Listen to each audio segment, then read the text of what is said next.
ईशानी शहर की उस भीड़ भाड़ वाली गलियों में एक खिलते हुए गुलाब की तरह थी।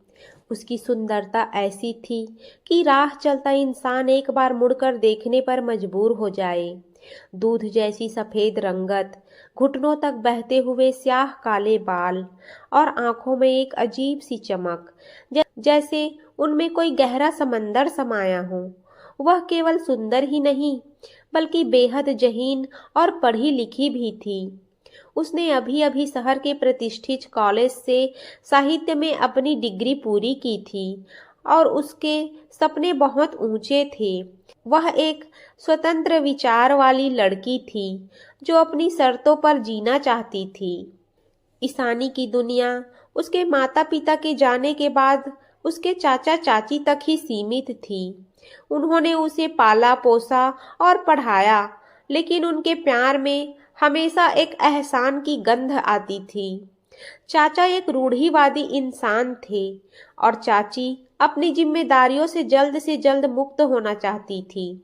ईशानी कॉलेज में अपने सीनियर विहान से प्रेम करती थी, जो बहुत स्मार्ट और शहरी था।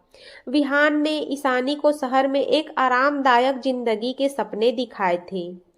एक शाम ईशानी जब घर लौटी तो माहौल गमगीन था। चाचा ने सिर झुकाए हुए एक पुरानी फाइल मेज पर रखी। पता चला कि चाचा ने अपनी छोटी मोटी नौकरी बचाने और कुछ पुराना कर्ज उतारने के लिए गांव के एक रईस किसान वेदांत से मोटी रकम उधार ली थी।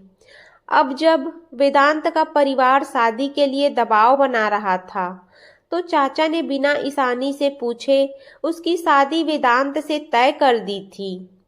ईशानी के पैरों तले जमीन खिसक गई। लेकिन चाचा, मैं विहान से प्यार करती हूँ और मैं एक अनपढ़ देहाती किसान से शादी कैसे कर सकती हूँ? मैंने इतना पढ़ा लिखा किस लिए है? वह रोई चिल्लाई, पर सब बेकार था।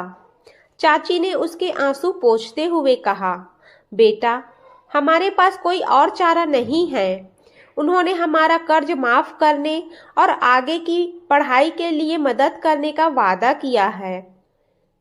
अपनी बड़ी बहन गौरी और छोटे भाई अर्जुन की तरफ देख। उनके भविष्य का क्या होगा अगर हम जेल चले गए? अपनों के कर्ज और उनके भविष्य के बोझ ने ईशानी के सपनों की बलि दे दी।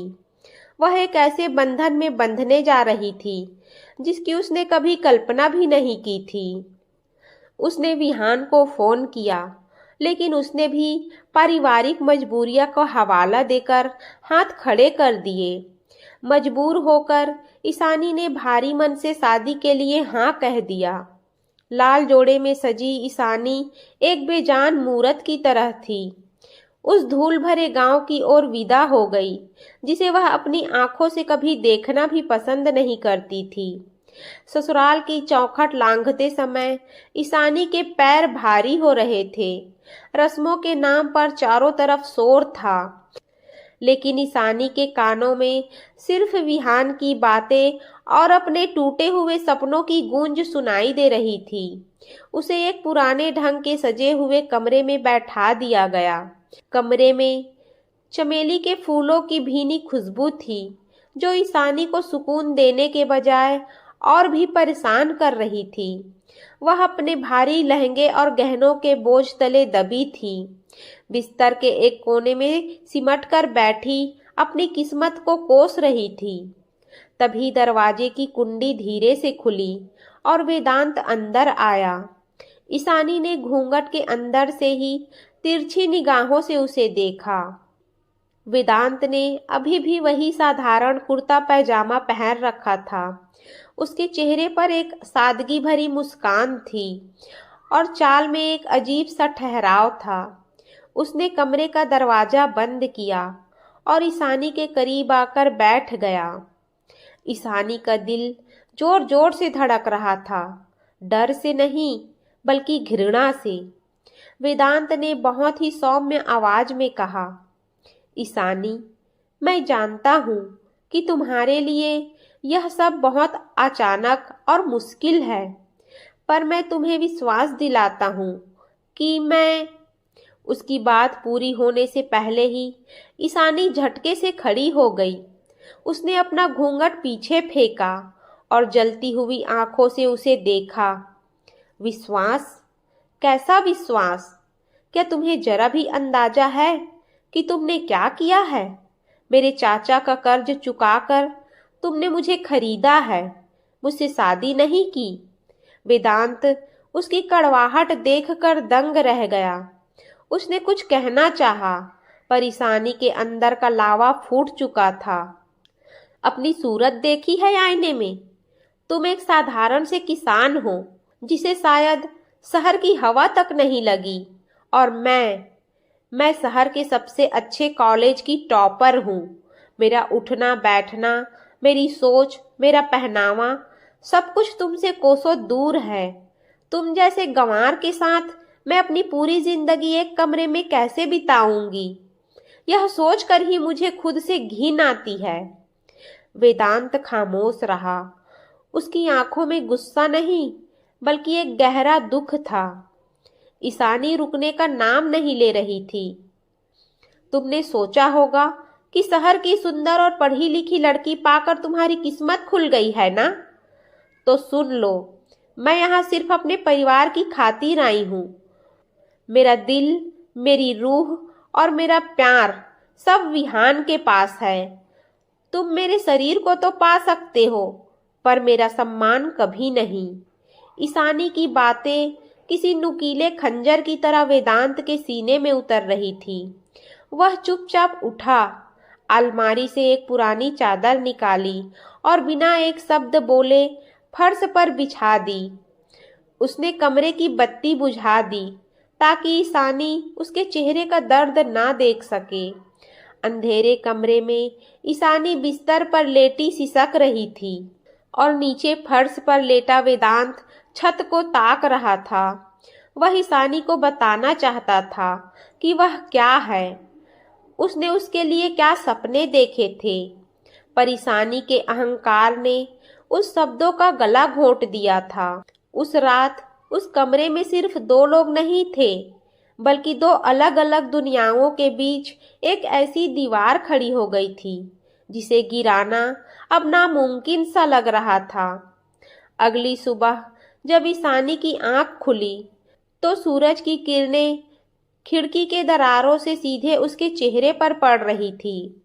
शहर के उस वातानुकूलित एसी वाले कमरे और मुलायम गद्दों की आदत रखने वाली ईशानी के लिए यह सुबह किसी सजा से कम नहीं थी।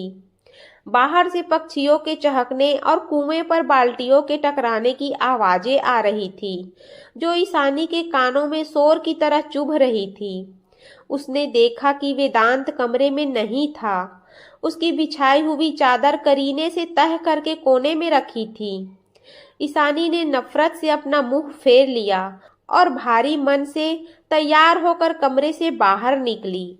आंगन में पहुंचते ही उसकी मुलाकात वेदांत की छोटी बहन मीरा से हुई। मीरा, जो देखने में बेहद मासूम और सरल थी, हाथ में चाय का कप लिए ईशानी की तरफ दौड़ी। भाभी, आप उठ गई? देखिए, मैंने आपके लिए अदरक वाली चाय बनाई है, जैसी आप शहर में पीती होंगी। मीरा की आंखों में अपनी नई भाभी के लिए ढेर सारा सम्मान और अपनापन था। ईशानी ने बिना उसकी ओर देखे रूखेपन से कहा, मुझे ऐसी चाय पीने की आदत नहीं है, और यहाँ इतनी गंदगी क्यों है? हर तरफ मिट्टी और गोबर की गंध आ रही है। मीरा का मुस्कुराता हुआ चेहरा एकदम से उतर गया। वह कुछ बोलती उससे पहले ही वेदांत का छोटा भाई रोहन वहां आ गया। वह अभी स्कूल जाने की तैयारी कर रहा था। उसने बड़े उत्साह से कहा, भाभी, भैया बता रहे थे कि आप बहुत पढ़ी लिखी हैं। क्या आप शाम को मेरा होमवर्क देखने में मदद करेंगी? ईशानी ने उसे झिड़कते हुए जवाब दिया, देखो, मैं यहाँ तुम लोगों की ट्यूशन पढ़ाने नहीं आई हूँ। अपनी पढ़ाई खुद करो और मुझे अकेला छोड़ दो। रोहन सहम गया और चुपचाप अपना बस्ता उठाकर बाहर भाग गया। तभी आंगन के कोने से वेदांत आता दिखाई दिया। उसके कंधे पर हल था और कुर्ता पसीने से तरबतर। उसके पैरों में मिट्टी लगी थी। उसे देखते ही ईशानी के चेहरे पर नफरत के भाव और गहरे हो गए। वह उसे एक मजदूर से ज्यादा कुछ नहीं समझ पा रही थी। वेदांत ने ईशानी के तेवर भांप लिए थे। उसने मीरा से कहा, मीरा, भाभी को परेशान मत करो, इन्हें अपना समय लेने दो।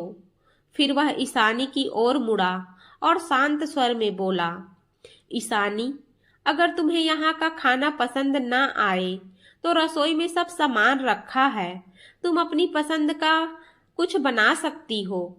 और हाँ, अगर तुम्हें शहर की याद आए या किसी चीज की जरूरत हो तो बेझिझक बताना। ईशानी ने तंज कसते हुए कहा, जरूरत? मुझे बस यहाँ से आजादी की जरूरत है। क्या तुम मुझे वो दे सकते हो? तुम्हारे इस पसीने की बदबू और इस मिट्टी भरे घर में मेरा दम घुटता है। वेदांत की आंखों में एक पल के लिए पीड़ा उभरी। उसने खुद को संभाल लिया। वह बिना कुछ कहे कुएं की तरफ चला गया ताकि खुद को साफ कर सके। ईशानी सारा दिन बरामदे में बैठी रही। उसने ना घर के किसी काम में हाथ बटाया और ना ही किसी से सीधे मुंह बात की। घर के लोग उसे खुश करने की कोशिश करते रहे, पर वह अपने अहंकार के ऊंचे सिंहासन पर बैठी सबको तुच्छ समझती रही। उस शाम जब पूरा परिवार जमीन पर बैठकर खाना खाने लगा तो ईशानी ने साफ मना कर दिया। उसे नीचे बैठना अपनी तौहीन लगा। वह भूखी ही अपने कमरे में चली गई। उसे लग रहा था कि वह एक महान त्याग कर रही है, जबकि उसे अंदाजा भी नहीं था कि जिस इंसान को वह अनपढ़ समझकर ठुकरा रही है वह उसकी खामोश सिसकियों को कितनी गहराई से महसूस कर रहा है। ईशानी के लिए गांव की हर बीतती घड़ी किसी उम्र भर की कैद की तरह थी। उसे लगता था कि इस छोटे से घर और मिट्टी की दीवारों के बीच उसकी काबिलियत और खूबसूरती दम तोड़ देगी। उसने खुद को एक कमरे में बंद कर लिया था, जैसे वह इस परिवार का हिस्सा ही ना हो, बल्कि यहाँ सजा काट रही कोई कैदी हो। वेदांत की माँ और बहन मीरा ने कई बार कोशिश की कि ईशानी सबके साथ बैठकर खाना खाए, पर ईशानी का अहंकार आड़े आ जाता। वह साफ कह देती, मुझे जमीन पर बैठकर और इन पीतल की थालियों में खाना खाने की आदत नहीं है। मेरे शहर में सलीका अलग होता है। वेदांत यह सब देख रहा था। उसने देखा कि ईशानी भूख के कारण कमजोर हो रही है, पर उसकी जिद नहीं टूट रही। उस शाम जब सब रसोई में जमा थे, वेदांत ने धीरे से अपनी माँ से कहा, माँ, आज से मेरा खाना कमरे में ही लगा दिया करना। खेतों में काम ज्यादा है, मैं वहीं खा लूंगा। असल में यह वेदांत की एक चाल थी। उसने देखा था कि ईशानी उसके सामने खाना नहीं खा पाती। जैसे ही वेदांत कमरे से बाहर गया, उसने मीरा को इशारा किया कि वह ईशानी के लिए मेज पर खाना लगा दे। जब ईशानी ने देखा कि वेदांत वहां नहीं है, तब जाकर उसने भरपेट खाना खाया। वेदांत बाहर आंगन के अंधेरे कोने में बैठा मुस्कुरा रहा था। उसे खुद भूख लगी थी, पर ईशानी का पेट भरा देखकर उसे एक अजीब सा सुकून मिल रहा था। वह खुद आधी रोटी खाकर सो गया ताकि घर में किसी को शक न हो। रात के सन्नाटे में जब पूरा घर गहरी नींद में सो गया, ईशानी की बेचैनी बढ़ गई। उसे विहान की बहुत याद आ रही थी। उसने सावधानी से चारों तरफ देखा। वेदांत हमेशा की तरह जमीन पर अपनी चादर बिछाकर सोया हुआ था। ईशानी ने दबे पांव चलकर मेज पर रखा वेदांत का पुराना सा मोबाइल फोन उठा लिया। उसने कांपते हाथों से विहान का नंबर डायल किया। कुछ घंटियों के बाद विहान ने फोन उठाया। उसकी आवाज सुनते ही ईशानी की आंखों से आंसू छलक पड़े। वह फुसफुसाते हुए बोली, विहान, मैं यहाँ एक पल भी नहीं रह सकती। ये लोग, ये गांव, ये गंदी गलियां, मेरा दम घुट रहा है। क्या तुम मुझे यहाँ से ले जाओगे? विहान ने दूसरी तरफ से चालाकी भरी आवाज में कहा, ईशानी, तुम फिक्र मत करो, मैं तुम्हारे बिना अधूरा हूँ। बस थोड़ा समय दो, मैं सब इंतजाम कर रहा हूँ। क्या तुम्हारा वो गंवार पति तुम्हें परेशान तो नहीं करता? ईशानी ने वेदांत की सोई हुई आकृति की ओर नफरत से देखते हुए कहा, वो, उसे तो बात करने का सलीका भी नहीं है, बस दिन भर खेतों में पड़ा रहता है। उसे क्या पता कि प्यार और जज्बात क्या होते हैं। तुम बस मुझे यहाँ से निकालो, मैं सब छोड़कर तुम्हारे पास आऊंगी। ईशानी को अंदाजा भी नहीं था कि जिस वेदांत को वह बेजान और पत्थर समझ रही थी, उसकी बंद आंखों के पीछे आंसुओं का एक सैलाब रुका हुआ था। वेदांत सोया नहीं था। उसने ईशानी की एक एक बात सुनी थी। उसका दिल किसी ने कांच की तरह चकनाचूर कर दिया था। अपनी पत्नी के मुंह से किसी और के लिए मोहब्बत और अपने लिए नफरत सुनना किसी मौत से कम नहीं था। पर फिर भी उसने करवट नहीं बदली। उसने ईशानी को यह एहसास तक नहीं होने दिया कि उसने सब सुन लिया है। उसने मन ही मन तय कर लिया था कि अगर ईशानी की खुशी उस विहान में ही है तो वह उसे आजाद कर देगा, चाहे इसके लिए उसे खुद को कितना ही बड़ा घाव क्यों न देना पड़े। गांव की एक और उमस भरी दोपहर थी। वेदांत सुबह सुबह ही खेतों की तरफ निकल गया था और घर के बाकी लोग भी पास के किसी काम से बाहर गए थे। ईशानी कमरे में अकेली थी और बोरियत उसे खाए जा रही थी। उसे विहान को एक जरूरी ईमेल भेजना था, पर उसके फोन का डेटा खत्म हो चुका था। तभी उसकी नज़र कोने में रखी एक पुरानी धूल भरी लकड़ी की अलमारी पर पड़ी। उसने देखा कि अलमारी के ऊपरी हिस्से में एक काला बैग रखा है जो लैपटॉप बैग जैसा दिख रहा था। ईशानी ने मन ही मन तंज कसा। इस घर में लैपटॉप शायद किसी ने कचरे में फेंक दिया होगा और इन लोगों ने उठा लिया होगा, या शायद इसमें सिर्फ खेती बाड़ी का हिसाब होगा। उत्सुकतावश उसने बैग निकाला और बिस्तर पर बैठकर उसे खोला। वह एक बहुत ही महंगा और हाई एंड प्रोफेशनल लैपटॉप था। ईशानी ने उसे ऑन किया। उसे उम्मीद नहीं थी कि यह चलेगा, लेकिन वह पासवर्ड मांग रहा था। उसने तुक्के में वेदांत की जन्म तिथि डाली जो उसने शादी के कार्ड में देखी थी और लैपटॉप खुल गया। स्क्रीन खुलते ही ईशानी की आंखें फटी की फटी रह गई। वहां विहान जैसे लड़कों की तरह वॉलपेपर पर कोई कार या हीरोइन नहीं थी, बल्कि जटिल कोडिंग की खिड़कियां खुली थी। ईशानी ने कांपते हाथों से माई डॉक्यूमेंट्स का फोल्डर खोला। अंदर एक सब फोल्डर था जिसका नाम एकेडमिक क्रीडेंटल्स था। उसने जैसे ही फाइल खोली, उसके हाथ कांपने लगे। वहां MIT USA की मास्टर डिग्री की स्कैन कॉपी थी। नाम लिखा था वेदांत शर्मा। वह डेटा साइंस में गोल्ड मेडलिस्ट था। नीचे एक और फाइल थी, दुनिया की सबसे बड़ी टेक कंपनी का ज्वाइनिंग लेटर, जिसमें उसे करोड़ों का सालाना पैकेज ऑफर किया गया था। लेकिन उस लेटर के नीचे वेदांत का एक रिप्लाई ड्राफ्ट था। मैं यह ऑफर स्वीकार नहीं कर सकता। मेरे गांव की मिट्टी को मेरी जरूरत है। मैं अपनी तकनीक का इस्तेमाल अपनी जड़ों को सींचने के लिए करना चाहता हूँ, ना कि किसी बहुराष्ट्रीय कंपनी की तिजोरी भरने के लिए। ईशानी के सिर में जैसे चक्कर आने लगा।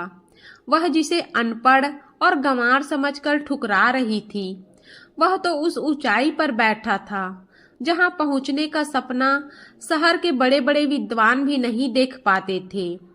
उसने आगे देखा तो पाया कि वेदांत एक ऐसा सॉफ्टवेयर और सेंसर सिस्टम बना रहा था जो बिना मिट्टी खराब किए कम पानी में खेती कर सके, ताकि उसके गांव के गरीब किसानों का कर्ज उतर सके। तभी पीछे से दरवाजा खुला। वेदांत खड़ा था। उसके कपड़ों पर हमेशा की तरह मिट्टी लगी थी और हाथ में कुदाल थी। ईशानी को अपना लैपटॉप चलाते देख वह ठिठक गया। कमरे में मौत जैसी खामोशी छा गई। ईशानी ने लड़खड़ाती आवाज में पूछा, तुम MIT गोल्ड मेडलिस्ट हो? तुम्हें करोड़ों का पैकेज मिला था, फिर तुम यहाँ इस कीचड़ में, इस फटेहाल जिंदगी में क्यों हो? तुमने मुझसे झूठ क्यों बोला? वेदांत ने शांत भाव से अपनी कुदाल को कोने में रखी और ईशानी की आंखों में देखते हुए कहा, झूठ मैंने नहीं बोला ईशानी, तुमने मान लिया था। तुमने मेरे कपड़ों को देखा, मेरी डिग्री को नहीं। तुमने मेरे हाथों की मिट्टी देखी, मेरे दिमाग की चमक को नहीं। रही बात यहाँ होने की, तो शहर में रहकर पैसा कमाना आसान है, पर अपनी मिट्टी का कर्ज चुकाना मुश्किल। मेरे पिता ने मुझे पढ़ाया ताकि मैं गांव का भला कर सकूं, अपनी जमीन छोड़कर भागने के लिए नहीं। ईशानी को लगा जैसे किसी ने उसे जोरदार तमाचा मारा हो। उसका सारा किताबी ज्ञान और शहरी अहंकार मिट्टी में मिल चुका था। वह जिसे तुच्छ समझ रही थी, वह तो महानता के उस शिखर पर था जहां ईशानी की सोच भी नहीं पहुंच पा रही थी। वह निशब्द थी। उसकी जुबान पर कोई शब्द नहीं था, सिर्फ आंखों में पश्चाताप के आंसू थे। वेदांत की बात सुनकर ईशानी के पास कहने को कुछ नहीं बचा था। वह ठगी सी कमरे के कोने में खड़ी रही, जबकि वेदांत बिना किसी सिकवे के अपना तौलिया उठाकर बाहर हाथ मुंह धोने चला गया। ईशानी ने कांपते हाथों से उस लैपटॉप की स्क्रीन को फिर से देखा। वह डिग्रियां, वह करोड़ों के पैकेज का ठुकराया जाना, यह सब किसी फिल्मी कहानी जैसा लग रहा था, जिसे वह अब तक अपनी जिंदगी का सबसे बड़ा बोझ समझ रही थी। वह असल में हीरा निकला। ईशानी को अपनी उन बातों पर शर्म आने लगी जो उसने सुहाग रात और उसके बाद वेदांत को कही थी। उसने उसे गंवार कहा था, उसकी औकात पर सवाल उठाए थे, जबकि असल में औकात तो ईशानी की कम पड़ गई थी, जो एक रत्न को पत्थर समझ बैठी थी। शाम को जब घर के बाकी सदस्य लौटे तो ईशानी का व्यवहार पूरी तरह बदल चुका था। उसने पहली बार मीरा के साथ रसोई में जाकर हाथ बटाने की कोशिश की। मीरा हैरान थी। भाभी, आप रहने दीजिए, मिट्टी लग जाएगी, मीरा ने सहमते हुए कहा। ईशानी की आंखों में आंसू भर आए। उसने धीमी आवाज में कहा, मिट्टी से क्या डरना मीरा, असली सोना तो इसी मिट्टी में छिपा होता है। मीरा उसकी बात का मतलब समझ नहीं पाई, पर वह खुश थी कि उसकी भाभी ने पहली बार उससे प्यार से बात की थी। रात को जब वेदांत कमरे में आया तो ईशानी ने साहस जुटाकर उसके पास जाकर कहा, वेदांत, मुझे नहीं पता था, मैं माफी के लायक तो नहीं हूं, पर क्या तुम मुझे एक मौका दोगे? मैं तुम्हारी मदद करना चाहती हूँ। तुमने जो सॉफ्टवेयर बनाया है, मैं उसमें डेटा एंट्री या कुछ और काम कर सकती हूँ। वेदांत ने उसकी ओर देखा। उसकी आंखों में नफरत नहीं थी, बस एक गहरी थकान थी। उसने शांत स्वर में कहा, ईशानी, तुम्हें माफी मांगने की जरूरत नहीं है। तुमने वही देखा जो दुनिया देखती है। रही बात मदद की, तो तुम अपनी पढ़ाई पर ध्यान दो। मैं तुम्हें यहाँ बांध कर नहीं रखना चाहता। वेदांत का यह बड़प्पन ईशानी को और भी कचोट रहा था। वह बिस्तर पर लेटी सोच रही थी कि कैसे वह एक धोखेबाज विहान के पीछे पागल थी, जो सिर्फ बड़ी बातें करना जानता था, और यहाँ एक इंसान था जो बिना कुछ कहे बड़े बड़े कारनामे कर रहा था। तभी ईशानी के फोन की लाइट जली। विहान का मैसेज था, ईशानी, कल सुबह 10 बजे शहर वाले बस अड्डे पर पहुंच जाना। मैंने सब इंतजाम कर लिया है। हम हमेशा के लिए दूर चले जाएंगे। इस नरक से निकलो अब। ईशानी ने फोन को देखा और फिर जमीन पर सोए हुए वेदांत को। उसके मन में एक भयानक द्वंद्व चल रहा था। क्या वह विहान के पास जाकर सब खत्म कर दे, या वह वेदांत के साथ रहकर अपने किए का प्रायश्चित करे। उसे लगा कि उसे विहान से एक बार मिलकर उसकी असलियत बतानी ही होगी, ताकि वह अपनी पुरानी जिंदगी का अध्याय हमेशा के लिए बंद कर सके। पर उसे अंदाजा नहीं था कि विहान के पास जाने का फैसला उसके जीवन की सबसे बड़ी भूल साबित होने वाला था। अगली सुबह ईशानी के मन में तूफान उठा हुआ था। एक तरफ वेदांत का वह निस्वार्थ व्यक्तित्व था, जिसने उसे बिना कुछ कहे ऊंचाइयों का दर्शन करा दिया था, और दूसरी तरफ विहान का वह पुराना वादा, जिसे अब तक ईशानी अपना सच्चा प्यार समझ रही थी। उसने तय किया कि वह एक बार शहर जाएगी, विहान से मिलेगी और उसे साफ साफ कह देगी कि वह अब वेदांत को छोड़कर कहीं नहीं जाने वाली। उसे लगा कि विहान को सच बताना उसका फर्ज है। ईशानी ने बिना किसी को बताए चुपचाप सुबह की पहली बस पकड़ी और शहर के उस बस अड्डे पर पहुंची जहां विहान ने उसे बुलाया था। विहान अपनी महंगी कार के साथ वहां खड़ा था, चेहरे पर वही बनावटी मुस्कान और आंखों में एक अजीब सी चमक। ईशानी को देखते ही उसने आगे बढ़कर उसका हाथ थामने की कोशिश की, पर ईशानी ठिठक गई। विहान, मुझे तुमसे कुछ बहुत जरूरी बात करनी है, ईशानी ने गंभीर स्वर में कहा। विहान ने उसे बीच में ही टोकते हुए कहा, अरे छोड़ो ये सब बातें ईशानी, देखो मैंने तुम्हारे लिए क्या क्या प्लान किया है। हम सीधा यहाँ से दिल्ली निकल रहे हैं। वहाँ मेरा एक बहुत बड़ा क्लाइंट है। वह तुम्हारी खूबसूरती और तुम्हारी डिग्री से बहुत प्रभावित होगा। बस एक छोटी सी मीटिंग है, उसके बाद हम आजाद हैं। ईशानी को उसकी बातों में कुछ अजीब लगा। मीटिंग? कैसी मीटिंग विहान? और तुम मेरे बारे में किसी क्लाइंट से क्या बात कर रहे हो? विहान ने हंसते हुए उसे कार में बिठाया और एक आलीशान होटल की ओर ले गया। वहां पहुंचते ही ईशानी ने देखा कि विहान किसी बिजनेस डील्स की नहीं, बल्कि ईशानी को एक मोहरे की तरफ पेश करने की बात कर रहा था। विहान असल में भारी कर्ज में डूबा था।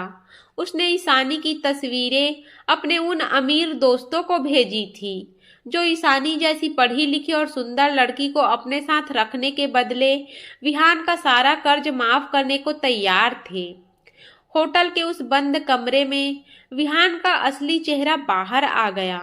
उसने ईशानी का फोन छीन लिया और कड़क आवाज में बोला, देखो ईशानी, भावुक होना बंद करो। उस देहाती किसान के पास लौटकर क्या करोगी? गोबर उठाओगी? यहाँ देखो, यह ऐसो आराम की जिंदगी है। बस तुम्हें मेरे इस क्लाइंट को खुश करना है और बदले में मुझे मेरा बिजनेस वापस मिल जाएगा।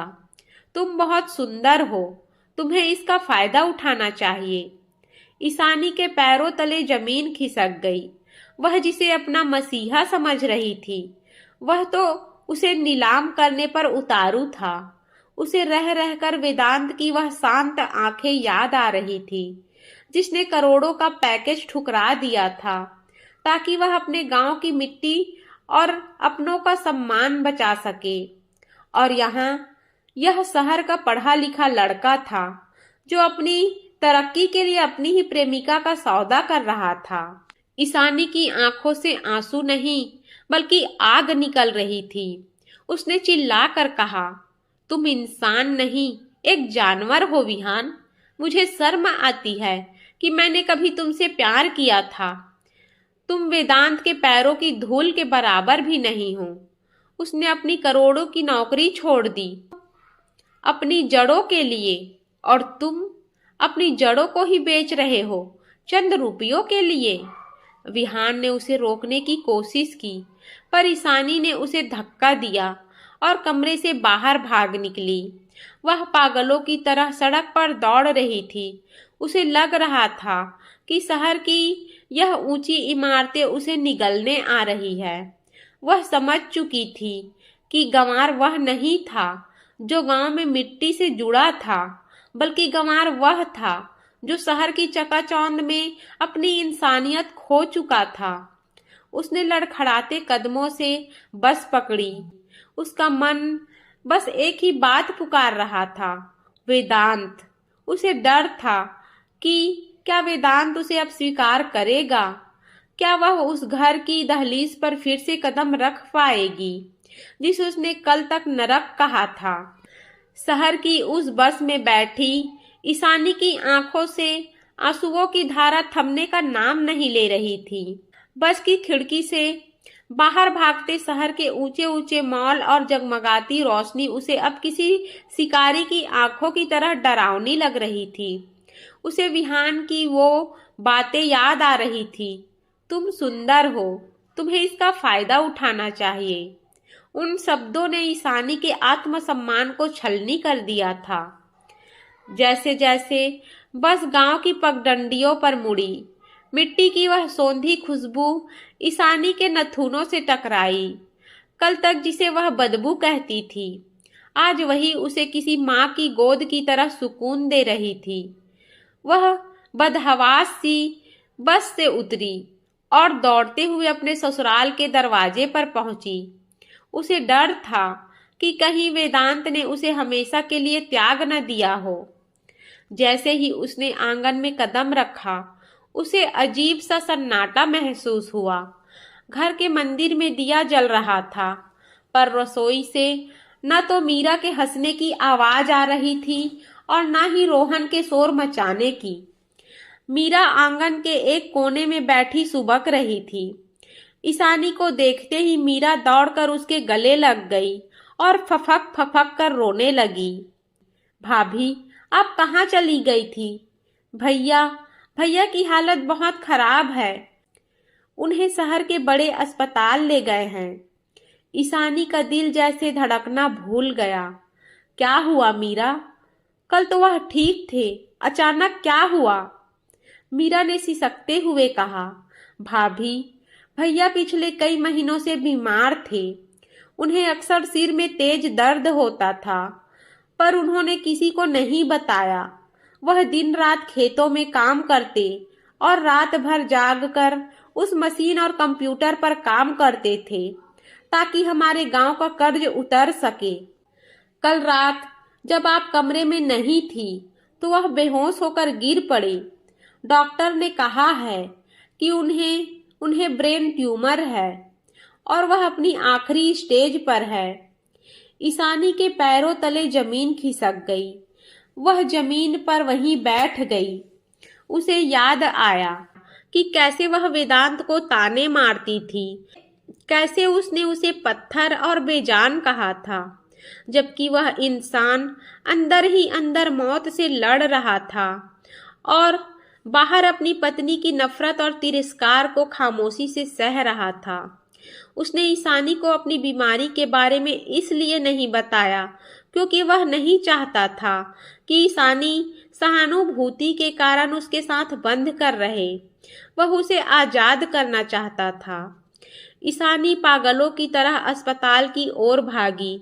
उसे रह रहकर वेदांत का वह चेहरा याद आ रहा था जब उसने लैपटॉप देखते समय कहा था, मैंने झूठ नहीं बोला था ईशानी, तुमने मान लिया था।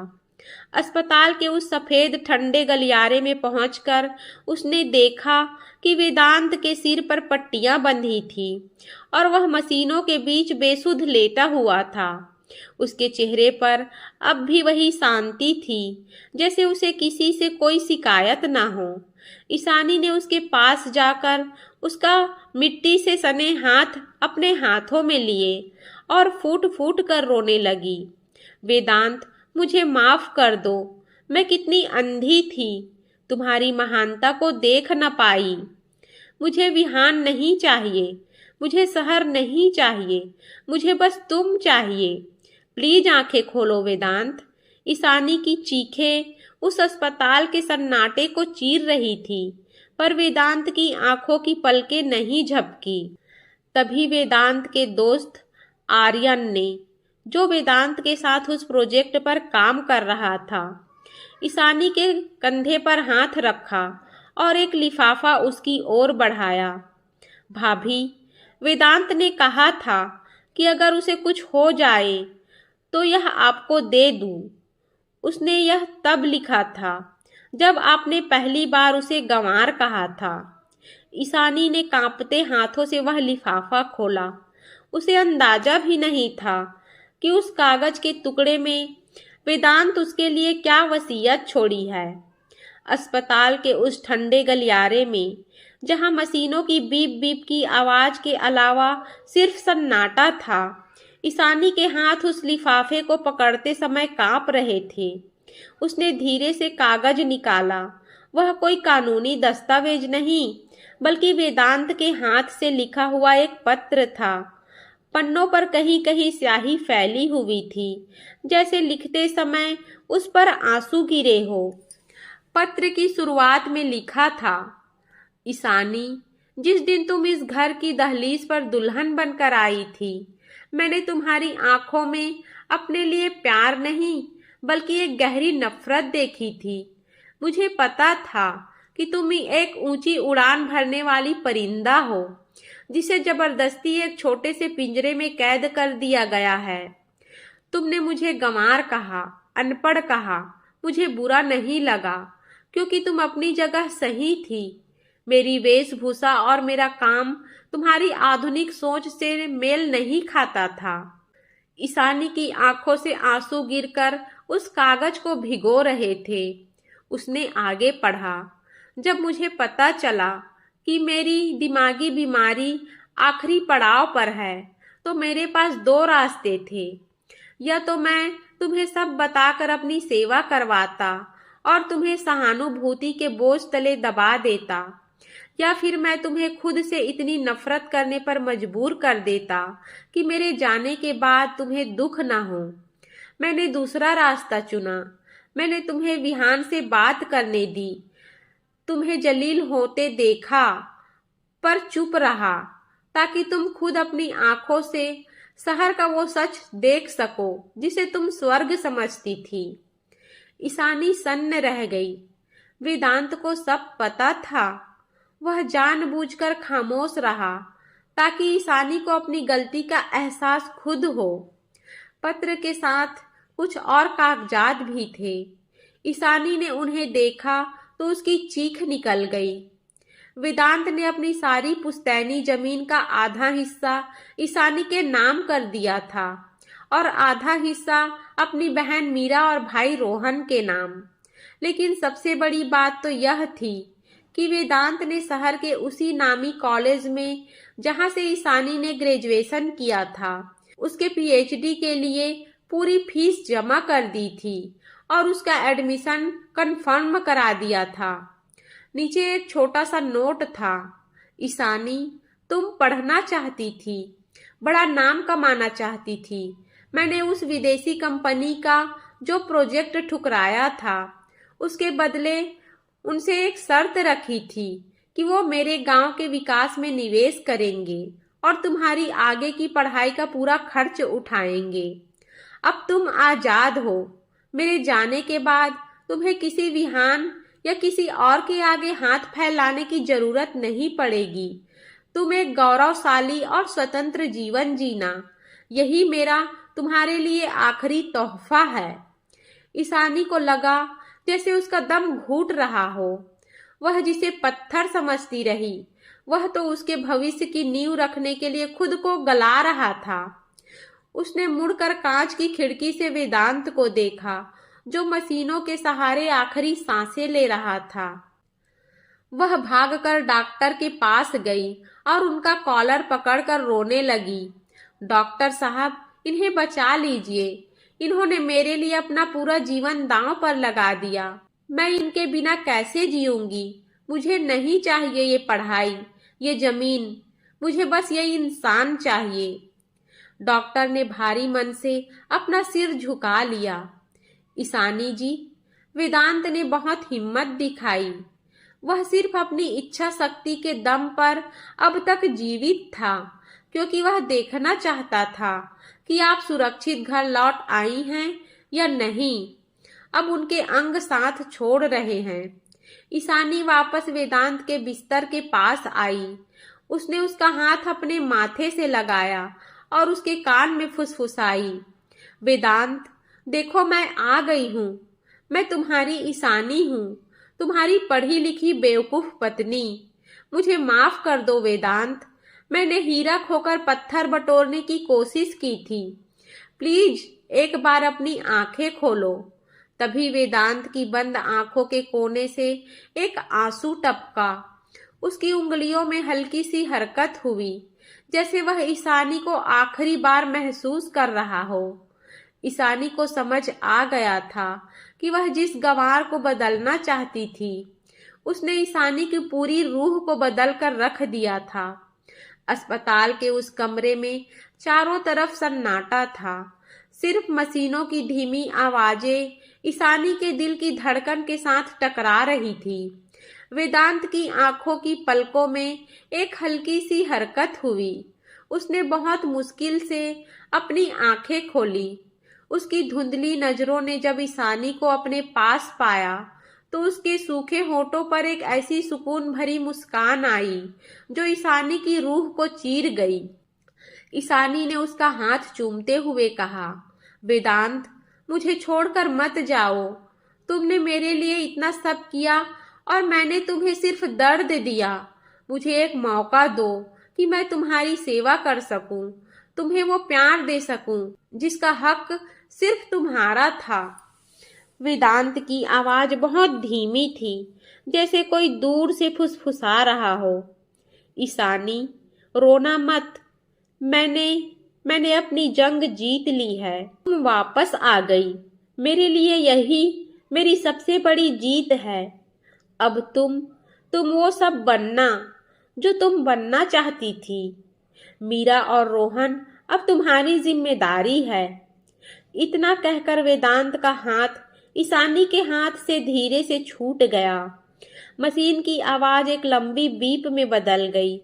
कमरे में मौजूद डॉक्टर ने अपनी घड़ी देखी और भारी मन से चादर वेदांत के चेहरे पर डाल दी। ईशानी की चीख निकल गई।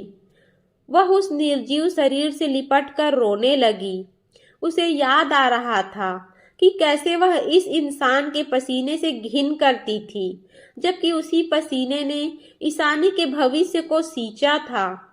वेदांत का पार्थिव शरीर जब गांव पहुंचा तो पूरा गांव उमड़ पड़ा। हर आंख नम थी। वह गंवार किसान जिसे ईशानी तुच्छ समझती थी, वह तो पूरे गांव का मसीहा था। किसी की बेटी की शादी रुकी थी तो वेदांत ने मदद की थी। किसी का खेत नीलाम हो रहा था तो वेदांत ने अपनी जमा पूंजी लगा दी थी। ईशानी ने देखा कि गांव के लोग उसे साहब नहीं बल्कि देवता मानकर विदा कर रहे थे। अंतिम संस्कार के बाद ईशानी जब घर लौटी तो मीरा और रोहन अनाथों की तरह एक कोने में बैठे थे। चाचा चाची भी आए थे। वे ईशानी को वापस शहर ले जाना चाहते थे। चाचा ने कहा, बेटा, अब यहाँ क्या रखा है? वह तो चला गया। चलो शहर, अपनी नई जिंदगी शुरू करो। ईशानी ने अपनी आंखों के आंसू पोंछे और खड़ी हो गई। उसकी आवाज में एक ऐसी दृढ़ता थी जो पहले कभी नहीं देखी गई थी।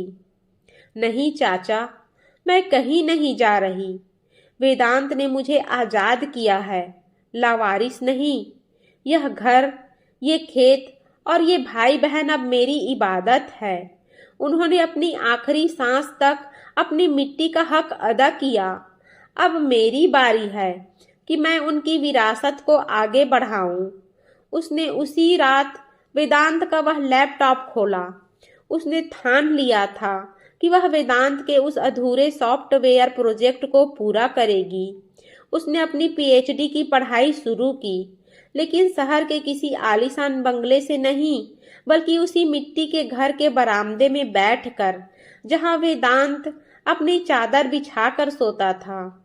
ईशानी ने मीरा और रोहन का हाथ थामा और उनसे वादा किया कि वह उन्हें वैसी ही शिक्षा दिलाएंगी जैसी वेदांत चाहता था। उसे अब अपनी डिग्रियों पर घमंड नहीं था, बल्कि उसे गर्व था कि वह उस महान किसान की पत्नी थी जिसे दुनिया ने कभी समझा ही नहीं। समय अपनी गति से चलता रहा और देखते ही देखते 20 साल बीत गए। गांव की सूरत अब पूरी तरह बदल चुकी थी। जहां कभी धूल भरी पगडंडियां थी, वहां पक्की सड़कें थी, और जहां कभी कर्ज के बोझ तले किसान दबे थे, वहां अब आधुनिक और खुशहाल परिवारों का बसेरा था। लेकिन इस बदलाव के पीछे एक ऐसी महिला का हाथ था जिसने अपनी पूरी जवानी एक प्रायश्चित और संकल्प को समर्पित कर दी थी। ईशानी अब सिर्फ ईशानी नहीं थी, बल्कि इलाके के लोग उसे डॉक्टर ईशानी शर्मा के नाम से जानते थे। उसने न केवल अपनी पीएचडी पूरी की, बल्कि वेदांत के उस अधूरे स्मार्ट फार्मिंग प्रोजेक्ट को अंतर्राष्ट्रीय स्तर पर पहुंचाया। उसने गांव में एक बहुत बड़ा एग्रीकल्चर रिसर्च सेंटर खोला था, जिसका नाम उसने रखा था वेदांत स्मृति केंद्र।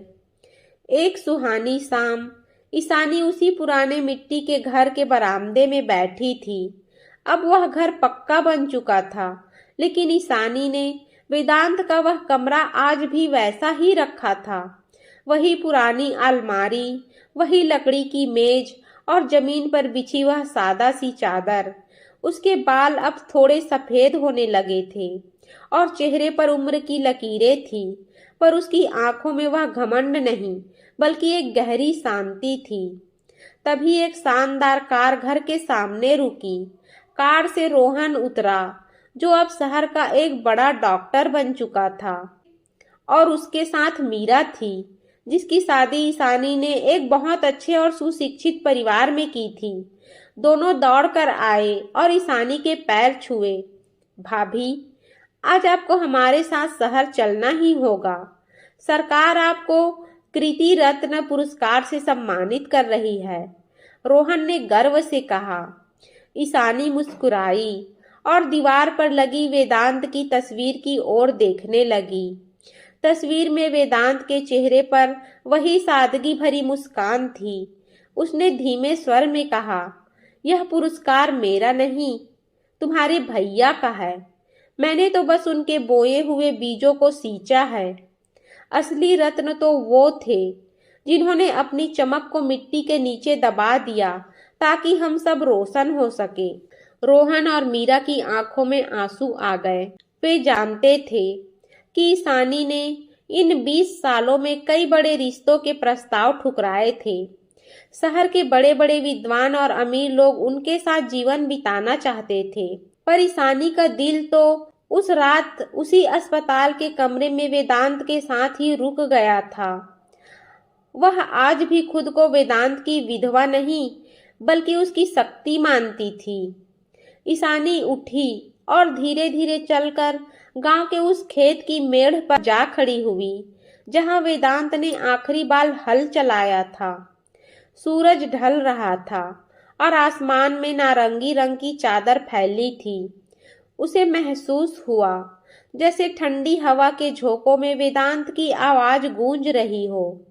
ईशानी, तुम अपनी मंजिल तक पहुंच गई। उसने अपने हाथ की अंगूठी को छुआ और आसमान की ओर देखकर बुदबुदाई, वेदांत, आज मैं सच में पढ़ी लिखी कहलाने के लायक बनी हूँ, क्योंकि असली शिक्षा डिग्रियां नहीं, बल्कि दूसरे के त्याग को समझना और अपनी जड़ों का सम्मान करना है। मैं आज भी तुम्हारी वही गंवार पत्नी हूँ जो तुमसे मिलने का इंतजार कर रही है। कहानी का अंत एक भावुक संदेश के साथ होता है। इंसान की पहचान उसके कपड़ों या उसके बोलने के तरीके से नहीं, बल्कि उसके चरित्र और उसके द्वारा किए गए त्याग से होती है। कभी कभी हम बेहतर की तलाश में उस बेहतरीन को खो देते हैं जो चुपचाप हमारी जिंदगी संवार रहा होता है। दोस्तों, कहानी अच्छी लगी हो तो वीडियो को लाइक करें और चैनल को सब्सक्राइब करें। कमेंट बॉक्स में कमेंट करके बताएं कि आपको कहानी कैसी लगी। मिलेंगे अगले वीडियो में, तब तक के लिए आप सभी का दिल से धन्यवाद।